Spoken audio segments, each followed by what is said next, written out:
As science and technology have evolved, our lifestyle experienced changes. From the first telephone to the first medical drug, every invention and innovation has significantly affected the lifestyle across the globe. And the same is applicable to the internet as well. The world is now a global city, and the internet is in many ways responsible for that. With the power of the web and smartphones, we can now connect with anyone, anytime, from anywhere. Welcome back, students. I am Bhavna, and today we are going to learn about the internet. So, internet is a global computer network providing a variety of information and communication facilities, consisting of interconnected networks using standardized communication protocols. So, WWW, which is World Wide Web, is the most important resource of internet on which information in bulk for each subject is provided. It consists of all the public websites connected to the internet worldwide, including the client devices such as computers, cell phones, etc., that access the web content. The basic technology underlying the internet is a computer network. A computer network is a collection of two or more computers which are connected together to share information and resources. So the computers may be connected via any data communication link like wires, cables, satellite links, and other communication media. Computer network is very useful in modern environment. Networking can be used in data and file sharing, hardware sharing, storage sharing, and application sharing. To establish a computer network, we need network components. Some of them are client. Any computer that is the part of a common network other than the server is called the client. Server. Any computer that holds shared files, programs, and the network operating system is called the server. All the components of the network are connected via a physical component known as the bus or a network cable. Now next up we have Network Interface Card or NIC that regulates the transfer of data between network and the computers. So each network also has a set of rules defined to communicate known as the protocols. Based on the area covered by a computer network, they are broadly classified in LAN, MAN and WAN. LAN, which is the local area network, is a small and single site network. As the name suggests, LAN is used to connect the devices over the short distance locally. They are generally confined to a building like your house, school, or office building. Data transfer rate in LAN is generally 100 Mbps to 10 Gbps. LAN provides a sharing of peripherals in an efficient or effective way. So all the terminals in a LAN are connected to a main computer called the server. Next up we have MAN, which is the Metropolitan Area Network. MAN is data network designed for a town or city. It connects an area larger than the LAN but smaller than a WAN, such as a city, with dedicated or high performance hardware. Its main purpose is to share hardware and software resources by the various users. Now, cable TV network is an example of metropolitan area network. The computers in a MAN are connected using coaxial cables or fiber optic cables. WAN or wide area network is a collection of LANs over large geographical area. The internet can be considered as WAN as well. A WAN is like internet, can expand most of the world. A network device called a router connects LANs to a WAN. These kinds of network use telephone lines, satellite links, and other long-range communication technologies to connect. Unlike the LAN, most WANs are not owned by any one organization, but they rather exist under collective or distributed ownership and management.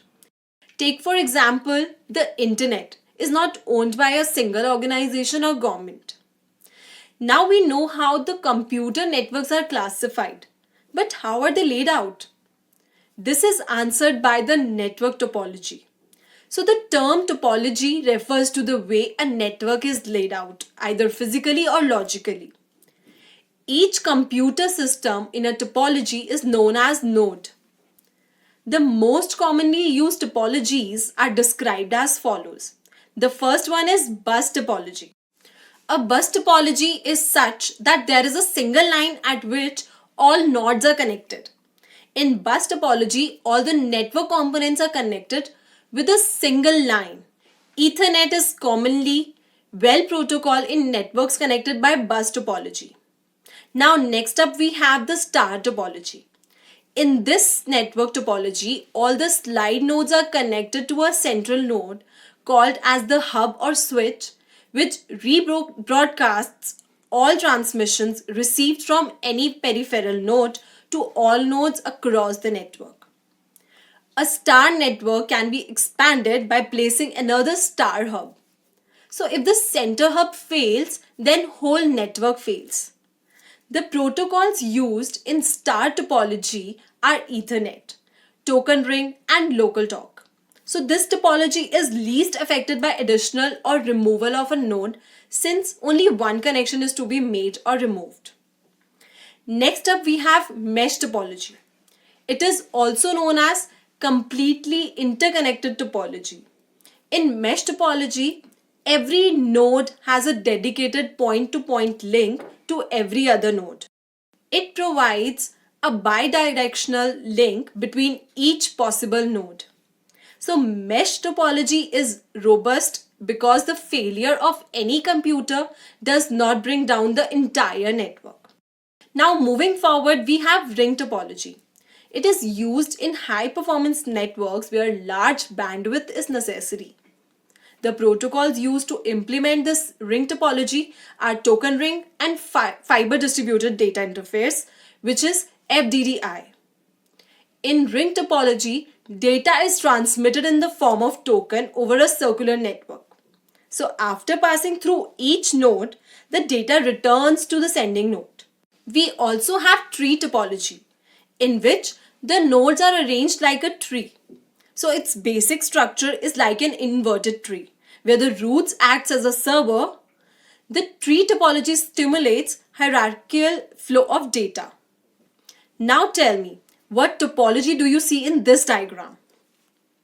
We see a bus topology here, a star topology, and a ring topology. Yes, this is the hybrid topology. Any network having more than one topology is said to have hybrid topology. Now we know how networks are classified and how they are laid. Now let's learn about the biggest network of computers in the world, that is the internet. International and network are those two terms that are combined to make a single term internet. It is a network of networks that connects millions of computers together globally, forming a network in which any computer can communicate with any other computer as long and they both are connected to the internet. Internet uses the TCP or IP, which is the Transmission Control Protocol or Internet Protocol, to serve billions of users worldwide. So TCP IP can be used as backbone of internet. The internet is a huge ocean of information, of resources and services such as interlinked hypertext documents of World Wide Web, which is WWW, online chatting, online banking, file transfer and sharing, online gathering, online education, and so on. So internet started off as project, which is ARPANET, or you call it Advanced Research Projects Agency Network, in 1969 by some US university.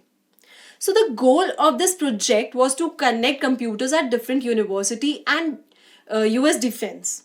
So many private organizations and people then started working to build their own networks, which were later interconnected with ARPANET to form the internet. WWW or World Wide Web was then introduced on 13 March 1989. The World Wide Web is a system of internet servers that supports hypertext and multimedia to access several internet protocols on single interface. So the World Wide Web is a way of exchanging the information between the computers on the internet. Try to tie them together into a vast collection of interactive multimedia resources.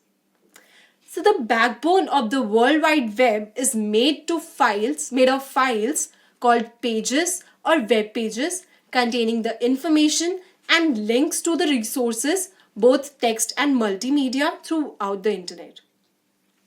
It is created using HTML, which is the Hypertext Markup Language. These web pages can be seen by anyone through a web browser. A group of such web pages that follow the same theme and are connected together with hyperlinks is called a website. All the web pages of a website exists on the internet under the same domain name. The very first page of a website is called the home page of that website.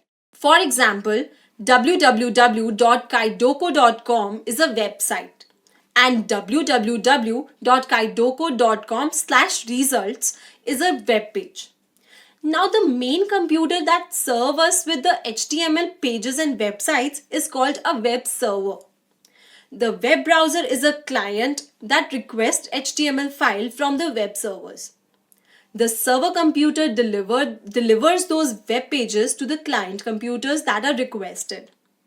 So every web server that is connected to the internet is given a unique address, that is the IP address, made up of a series of 4 numbers between 0 to 255 separated by periods, which is dot. Example, 68.178.157.132 or 68.122.35.127. Now the internet is so vast, how do we locate what resources we want? So any resource on the internet is located through a uniform resource locator or URL. This is also known as a web address. A web address is similar to how anyone can locate us through our residence address. So a URL is basically the resident address of the website on the World Wide Web. Now consider the URL https www.google.com/services/index.html. Here, HTTPS is the protocol identifier, www stands for World Wide Web, google.com is the domain name, /services is the directory on the server, and index.html is the web page. Now, what is a domain name? Domain is a group of network resources assigned to a group of users. A domain name is a way to identify and locate computers connected to the internet. So domain name includes a domain abbreviation to identify the type of domain. Some common abbreviations are shown on your screen. Now we know the domain name of the website. But how does the network know the server address? Through the name, as we already know that server address is stored in the form of IP address. The client uses a domain name system or DNS. It translates the domain names, which is computers' host names, to the IP addresses. It stores and associates many types of information with domain names. Internet today have become an indispensable part of our lives. It has found applications in general day-to-day tasks like emails, video conferencing, e-learning, ticket reservations, to e-commerce and online shopping. In the next video, we will learn more about how to connect to the internet and how to use it. Till then, this is Bhavna signing off. Have a great day.